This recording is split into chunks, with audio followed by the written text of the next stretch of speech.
Bonjour à tous, j'espère que vous allez très bien. Alors forcément, qui dit confinement, pas de vlog. Mais pour le coup, j'ai décidé de vous faire une vidéo. J'avais déjà fait une fois en tout début d'année à la création de la chaîne une vidéo de compo de mon sac. Ça a un peu évolué depuis. J'en profite du confinement. On est là à Arcachon chez moi pour faire une nouvelle vidéo de présentation du sac où je vais vraiment détailler le pourquoi du comment de chaque club. C'est des questions qui reviennent très souvent et je vous présenterai aussi 2-3 petites spécificités de mon sac. Si vous n'êtes pas encore abonné à ma chaîne, il vous suffit de cliquer s'abonner et d'activer toutes les notifications avec la petite cloche. Merci beaucoup. Et pareil sur mon compte Instagram, French Lefty Golf, pour vous abonner. Alors voilà déjà le sac spécificité, comme vous voyez, tout ce qui est couvre-bois, housse de putter, il n'y a rien du tout d'origine, j'ai envie de dire. J'aime pas montrer les clubs que je joue à ce niveau-là, donc c'est vraiment un peu tout comme ça, et ce qui fait que si je change, au final, ça reste les mêmes head cover, donc ça j'aime beaucoup. On va commencer par le putter, avec une housse très sympa que j'avais pu acheter à Dubaï, Jumeirah Golf Estates, le parcours où il y a la finale du Tour européen. Donc le putter, c'est un Odyssey Exo 7 de chez Callaway, où vous avez le shaft Stroke Lab, donc mi-graphite, mi-acier. Et dessus, j'ai fait changer le grip. Par contre, j'ai mis un Pistol GT 1.0 de chez Superstroke. Ça a été un super changement. Alors ça, clairement, ça a été très bonne évolution quand j'ai pu changer. Très content parce que vraiment une meilleure prise en main, un grip très naturel, donc très agréable. Ce qui est très sympa avec ce putter, c'est le poids en tête. J'y trouve très agréable pour le stroke, ça facilite vraiment au niveau de la roule, du toucher. Et là où j'ai beaucoup progressé, ça a été déjà sur les longs putts, à me mettre beaucoup plus souvent donné depuis que j'ai ce putter. Et sur les putts courts, le fait qu'il y ait un peu plus de poids en tête, j'ai beaucoup moins la pression sur les putts en dessous d'1 mètre parce que j'ai vraiment juste à faire un petit balancier, à stroker la balle. Et donc du coup, ça a enlevé un peu de pression, ça putt un peu mieux et ça met un peu plus de birdie ou ça sauve plus de par, voire des bogeys. Donc ça, je l'aime beaucoup mon putter. Ok, on enchaîne avec mon 58, le Haito de chez TaylorMade. Donc c'est mon 3e que je passe déjà quand ils commencent à être un peu fatigués, j'aime bien les changer. Donc avec une face vraiment très large pour un wedge avec des rainures de haut en bas et jusqu'au bout de la face. Donc ça c'est vraiment très intéressant quand vous êtes surtout dans du rough par exemple, dans un bunker, ça va vous permettre d'attraper vraiment bien la balle, même si le rough est un peu haut, ça vous permet des fois d'attraper avec le haut de la face et de quand même sortir du rough, chose qui n'était pas forcément possible avec un wedge plus classique. Donc ça c'est vrai que c'est un wedge que j'aime vraiment beaucoup. C'est le 3e, je pense qu'il y aura un 4e et c'est vrai que voilà, je suis à l'aise avec. Depuis que j'ai changé ma façon de chipper en plus, depuis le coaching avec Chris, j'en vois encore plus les bénéfices. Donc voilà, c'est très bon 58. On continue avec mon 52 degrés, donc je suis toujours chez TaylorMade, mais c'est pas un Haito, c'est un mint green black. Très sympa, j'aime beaucoup, c'est mon 2e aussi et clairement j'aime vraiment beaucoup comment il pose à l'adresse, il est très agréable et c'est vraiment un de mes clubs, je dirais il fait partie des clubs confiance de mon sac, c'est-à-dire c'est une distance quand j'ai à l'utiliser, en principe c'est entre 70 et 105 mètres le plein coup, le 58 j'utilise de 0 à 70 mètres, jamais en plein coup, celui-là je vais jusqu'au plein coup à 105 mètres et c'est vraiment un club que j'aime beaucoup, donc j'aime bien me laisser cette distance régulièrement ou une distance qui va avec ce club parce que je suis vraiment à l'aise avec, donc voilà. Spécificité, on va dire, de mon sac, j'ai 2 gap wedge, donc il y a le 52 degrés vraiment typé wedge, le TaylorMade que vous venez de voir, et ensuite j'ai pris le gap wedge de ma série. Donc ma série, ce sont des Rock Pro de chez Callaway, donc là c'est un 50 degrés que j'utilise pour le coup autant en plein coup que des fois en coup tenu, comme beaucoup de clubs d'ailleurs, jusqu'au fer 6, au fer 7, où j'aime beaucoup faire les coups tenus, mais j'aime beaucoup avoir le gap wedge de la série qui apporte énormément de tolérance au niveau de la construction de la tête de club, et ça permet vraiment d'avoir des shots plus faciles qu'avec un 50 classique, typé un peu plus slam. Donc j'ai ce choix d'avoir 50 et 52 mais qui n'ont pas la même construction et du coup je n'ai que 2 wedges 52-58 et depuis que j'en ai enlevé un en fait comparé à avant je me pose beaucoup moins de questions et je joue plus naturellement les wedges parce que j'ai moins à me prendre la tête pour me dire tiens est-ce que je fais 50, 54, 58. là j'ai que 2 choix dans le sac, donc ça va beaucoup plus vite en prise de décision, et du coup quand tu décides mieux, normalement je trouve le coup est meilleur derrière. Donc toute ma série du fer 4 au gap wedge, ce sont des Callaway Rogue Pro. Là vous avez par exemple le fer 7. Donc c'est des fers que j'aime vraiment beaucoup. À la sortie du confinement, j'ai voulu me faire plaisir. Il y en a beaucoup qui ont suivi ça pendant les lives confinement, qui m'ont reposé la question depuis. J'avais commandé une série que j'adore, qui sont les Titleist AP2 718, que j'avais fait monter avec le même swing weight, même shaft. Mais pour le coup, mes Rogue Pro, je les aime trop. J'ai vraiment bien mon yard edge avec. Je sais comment la balle réagit. Là maintenant qu'on travaille avec Chris de faire tourner la balle, les Rogue Pro, j'y arrive très bien avec. Et c'est vrai que voilà. Donc du coup, j'ai pas du tout envie de changer. Toute la série est montée en D3 au niveau du swing weight. Donc j'aime bien avoir un swing weight un peu élevé sur la série, tout simplement comme vous le savez, si vous suivez la chaîne, si vous la découvrez, déjà abonnez-vous, likez en masse la vidéo. Si vous voulez, j'ai une vis dans la main parce que j'ai une fracture du poignet dans un petit os de la main, et donc du coup l'acier en provoque un peu trop de vibrations, donc je suis passé sur du graphite. Et si vous voulez, le fait d'avoir les clubs en D3, ça permet d'avoir un peu plus quand même si je peux pas utiliser mes poignets d'armement. Si je prenais pas du tout, s'il y a un swing weight très bas, genre D0, D1, et je sentirais pas du tout de poids de la tête de club sans poignet, et ça ferait des moins bons shots. Je dis pas que là ils sont bons, mais ils sont moins mauvais. Donc ça c'est très bien. Et ensuite toute la série est montée avec un shaft graphite de chez UST Mayama. Ce sont les Recoil 110 F4. Donc le F4 correspond au stiff dans la gamme Recoil. Ensuite vous avez les F3 par exemple du Regular, ou le F5 de l'extra stiff. Donc 110, ils font entre 104 et 113 grammes de mémoire. Je dis peut-être une bêtise, entre 104 et 112 je crois. 104 grammes sera sur le fer 4 et on monte à 112 grammes sur les poids des wedge, pitch, gap wedge. Donc un poids évolutif qui est très sympa. Après je sais qu'on entend beaucoup de choses sur le graphite, surtout que, surtout sur plus les anciens graphites on va dire, ou les graphites bas de gamme.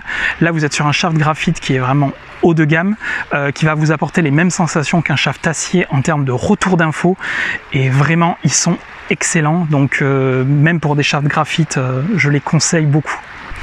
Donc ouais, au niveau des shafts graphite, c'est vrai que si vous prenez bien sûr un graphite d'une série d'entrée de gamme qui va faire dans les 60 grammes et qui est pas très bien fini ou comme ça, oui, vous avez une sensation peut-être pas agréable, mais sincèrement les Recoil et tous les gens à qui j'ai conseillé ce shaft en sont très contents.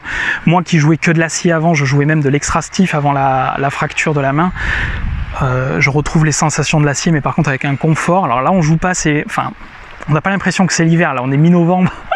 Je pense que c'est pareil chez vous, on aimerait être sur les parcours plutôt qu'être chez nous, mais il fait très chaud. Mais sinon quand vous êtes en plein hiver, les coups un peu décentrés qui en principe vibrent beaucoup, là ça vibre beaucoup moins, et vraiment c'est très confortable. Donc n'ayez pas d'a priori sur les graphites, testez et je pense que vous allez kiffer. Ensuite tous mes grips, je vais avoir les Tour Velvet de chez Golf Pride que je monte alors soit pour le cas à l'envers, l'écriture en dessous, soit je prends des 360 parce qu'en fait je n'aime avoir aucun repère visuel sur mes grips, pour la simple et bonne raison que quand tu veux donner un effet ou que tu te positionnes à l'adresse, je trouve que bien souvent beaucoup font en fonction de ça, sauf que si c'est pas aligné bijou, clairement ça te met un peu de doute dans la tête et tout, et c'est pas très bon. Et moi quand je faisais aligner mes grips avant en étant gaucher, quand j'ai débuté dans les shops, ils avaient un peu de mal à aligner les grips gauchers, donc je les ai montés moi-même, et depuis que je les monte moi-même, 360 ou écriture à l'envers, tu te prends pas la tête et vraiment t'es très très bien quand tu veux manier la balle. Ensuite on passe sur le bois 5, donc j'ai pas de bois 3 tout simplement parce que je trouve que c'est un club, j'en ai eu plusieurs, que je trouve un peu compliqué à jouer, et le bois 5 va apporter à mon sens plus de facilité, et franchement quand tu le tapes bien ça sort très bien du club. Donc avec un petit head cover Grand Saint-Émilionnais Golf Club, vous savez l'affection que j'ai pour ce parcours. Donc au niveau du bois, dans mon ancien sac j'avais la version classique de l'Epic, la première version qui est sortie du bois 5. Là depuis le premier déconfinement, on va l'appeler maintenant, j'ai un Epic Flash. J'adore ce bois 5, clairement j'ai beaucoup plus, j'ai une sensation en tout cas de puissance beaucoup plus qu'avec l'ancienne Epic. Ça sort très bien du club, la sensation est un peu mat et vraiment tu sens que la balle elle sort bien. Donc je préfère vraiment par rapport à mon ancien modèle. Et après, alors ça a été la grosse évolution on va dire. Donc je suis passé sur mon shaft favori qui est le Graphite Design, le Tour AD DI. donc que j'ai en 7S, donc qui fait dans les 76 grammes en stiff sur le bois 5.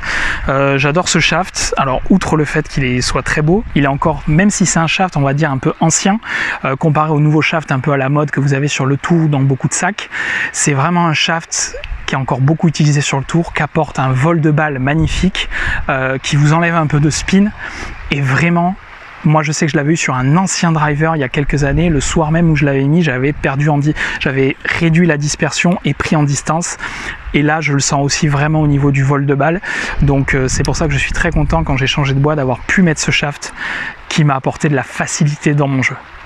Alors là on termine avec mon club préféré, l'Alliette toujours, avec l'ami Pingu qui est dessus. Mon Ping G400, que vous connaissez bien. Donc la tête est en 10.5 que j'ai laissé en standard. Vous voyez, c'est une bague gaucher. Du coup, au lieu que le petit rond de réglage soit vide, il y a des petits traits dedans. Donc c'est une bague spécifique gaucher. Je l'ai fait monter également avec un Tour ADDI, mais pour le coup qui est en 6S, donc qui fait dans les 63 grammes, le shaft, que j'aime beaucoup sur le driver. J'ai vraiment, du coup, depuis que j'ai mis ce shaft, en gardant la même tête, et je l'ai fait monter avec le même équilibrage qu'avant sur mon driver, par les amis de Golf Club 33, je l'ai fait monter en D5, avec vraiment du poids en tête. Et du coup mes moins bons drives avec cela sont aussi bons voire meilleurs que mes meilleurs drives avec mon ancien shaft. Donc après c'est vrai, alors pour ceux qui me connaissent, j'ai eu beaucoup de drivers par le passé. Celui-là ça va faire 2 ans que je l'ai. Alors je l'avais changé à la sortie du premier confinement on va dire. J'avais pris un modèle entièrement neuf monté, j'avais revendu l'ancien à un ami, et c'est vrai que sinon je joue la même tête depuis 2 ans, et je trouve que vraiment niveau tolérance c'est incroyable, ça sort très bien du club même quand c'est un peu décentré, et voilà. Donc c'est vrai que le Ping G400 je l'aime beaucoup, je pense que je vais le garder encore un bon moment, et voilà. Et c'est vrai que je le tape aussi bien fade, draw, le taper sur fairway. Vous savez que j'aime beaucoup le taper comme un bois 3, en fait j'ai pas de bois 3 mais je m'en sers de bois 3 sur les seconds coups de par 5, très souvent je tape le driver. N'hésitez pas à le faire, franchement amusez-vous à le faire, c'est un coup qui est génial et qui est vraiment pas si dur, et vous ferez vraiment de la distance, surtout l'été quand ça roule. Bon là l'hiver je pense un peu moins, mais voilà, ça c'est vraiment le club de cœur ça. Alors ensuite, le seul truc qu'on tape à chaque shot, c'est la balle. Donc je sais que c'est une question qui revient très souvent, savoir la balle que je joue. Alors depuis maintenant un petit moment, c'est uniquement la Pro V1 de chez Titleist, tout simplement parce que déjà c'est une balle qui année après année est très régulière, donc quand les nouveaux modèles arrivent t'es pas du tout perdu. Ensuite j'aime beaucoup la douceur qu'elle a au petit jeu, ça j'aime beaucoup, et en fait le gros critère ça a été le jeu dans le vent. Là vous voyez par exemple ça souffle un peu, mais ça s'entend pas trop avec mon micro. Dans le vent elle tient très bien les lignes, elle prend pas trop d'effets parasites, et ça pour moi c'est vraiment le critère très très important pour ma balle. Donc Pro V1 Forever. Donc ensuite, quelque chose que j'aime beaucoup avoir dans le sac, et je pense qu'il faudrait que tout le monde ait dans le sac, les baguettes d'alignement avec un joli petit cover. Quand vous avez vraiment envie de travailler quelque chose au practice, toujours les avoir avec vous. Des fois quand je m'entraîne avec des amis, je dis t'as pas des baguettes? Ah mais si, au coffre ou à la maison. Dans le sac c'est mieux. Donc je les ai dans le sac, des fois je m'en sers pas, mais quand j'en ai besoin je suis content de les avoir, et je pense qu'il faudrait que ça soit dans tous les sacs ça. Ensuite, je vais vous parler des petits objets que j'affectionne, que j'ai dans le sac à chaque partie. Alors dans la poche, déjà en permanence, vous allez avoir mon relève pitch, mon repousse pitch, comme dirait l'ami Irina, puisqu'il faut repousser ses pitchs. Alors il commence à être un peu fatigué malgré tout, mais Jumeirah Golf Estates, donc comme le cover du putter, voilà, c'est le parcours de la finale du Tour européen à Dubaï, qui est un lieu que j'aime énormément. Ce parcours et le club sont fabuleux, il y a une atmosphère très particulière. Et au même titre, mon marque-balle, Jumeirah Golf Estates également, donc full sponsor à ce niveau-là. Donc ça c'est des choses que j'ai toujours dans la poche, avec mon petit driver, mon petit pour les par 3, donc qui font partie des petits, voilà, des petits outils que j'aime bien avoir dans la poche. Ensuite, Bushnell Tour V2, donc ça je l'ai depuis le début, c'est le même. J'aime pas trop les montres, tout simplement parce que quand tu connais pas du tout un parcours avec le Bushnell, selon en plus où sont les boules de départ et tout, si j'ai envie de pointer un dogleg ou quoi que ce soit, tu le fais très facilement. Donc ça j'aime beaucoup. Le seul inconvénient du Bushnell, c'est quand vous avez du brouillard, ça ne marche pas. Mais sinon j'aime beaucoup avoir le télémètre, ça prend 1 seconde et c'est vraiment cool. Et ensuite, les 2 dernières petites choses que j'ai envie de vous montrer. Vous avez l'étui dans lequel je range mes balles neuves prêtes à être perdues dans les bois, que j'avais acheté à la Ryder Cup. Voilà, c'est une petite housse très sympa en cuir où vous avez toutes ces balles prêtes à être perdues, mais qui du coup sont en sommeil. Donc ça c'est voilà. Donc ça aussi pareil, j'aime beaucoup. Et enfin le dernier, ceux qui me suivent depuis le tout début, depuis le tout premier vlog, le savent. Mon ami vlogueur Max French qui habite en Australie, quand il est venu en France l'été dernier, à l'époque où on pouvait circuler, il y a un an, m'a offert un porte-carte de son club, le Royal Sydney Golf Club, en rose, comme j'aime beaucoup le rose. En plus ça va avec mon head cover de putter. Et du coup toutes mes cartes de score sont dedans. Et voilà, et ça c'est un objet auquel je suis très attaché déjà sentimentalement parce que c'est un cadeau de l'ami Max et que à partir du moment où je l'ai eu et le premier week-end qu'on a fait de compétition où Max était là, j'ai très bien joué et j'ai fait beaucoup de bonnes cartes dedans.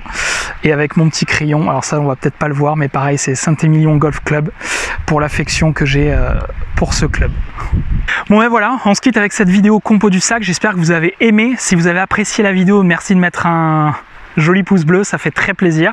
Et si vous n'êtes pas encore abonné, abonnez-vous à la chaîne les amis pour continuer à suivre les aventures. Je vais essayer de faire des petites vidéos comme ça tout le long du confinement.